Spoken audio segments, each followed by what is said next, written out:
Hello അസ്സലാമു അലൈക്കും welcome back. അപ്പോൾ ഇന്ന് ഞാൻ ഷെയർ ചെയ്യാൻ പോകുന്ന ഒരു അടിപൊളി ചിക്കൻ ഡോണറ്റിൻ്റെ റെസിപ്പിയാണ്. ഇനിയിപ്പോൾ റെസിപ്പിയിലേക്ക് പോയാലോ. അതിനായിട്ട് വേവിച്ച ചിക്കൻ എടുക്കാം.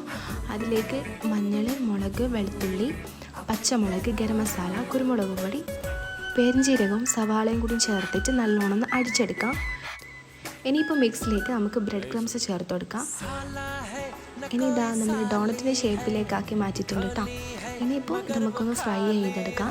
ഇത് ഡിപ്പ് ചെയ്യാൻ വേണ്ടിയിട്ട് ഒരു ചെറിയ ബാറ്റർ ഉണ്ടാക്കിയിട്ടുണ്ട്. ഒരു സ്പൂൺ മൈദ, കുറച്ച് കുരുമുളക് പൊടി, കുറച്ച് വെള്ളം കൂടി ചേർത്തിട്ട് ഇങ്ങനെ മിക്സ് ആക്കി വെക്കാം. എന്നിട്ട് അതിൽ നല്ലോണം ഡിപ്പ് ചെയ്തിട്ട് ബ്രെഡ് ക്രംസിൽ ഒന്ന് കവർ ചെയ്തെടുക്കാം. എല്ലാം ഇതുപോലെ ചെയ്തെടുക്കാം കേട്ടോ. ഇനിയിപ്പോൾ ഇതാ ചൂടായ എണ്ണയിലിട്ടിട്ട് നമുക്കൊന്ന് ഫ്രൈ ആക്കി എടുക്കാം. ഇത്രയേ ഉള്ളൂ നമ്മൾ ചിക്കൻ ഡോണറ്റിൻ്റെ ഈസി റെസിപ്പിയാണ്. നല്ല ടേസ്റ്റാണ്. അപ്പോൾ എല്ലാവരും ഒന്ന് ട്രൈ ആക്കി വെക്കാം. എൻ്റെ ചാനലൊന്ന് സബ്സ്ക്രൈബ് ചെയ്ത് സപ്പോർട്ട് ചെയ്യുക. അപ്പോൾ ഇതുപോലത്തെ അടിപൊളി കിടല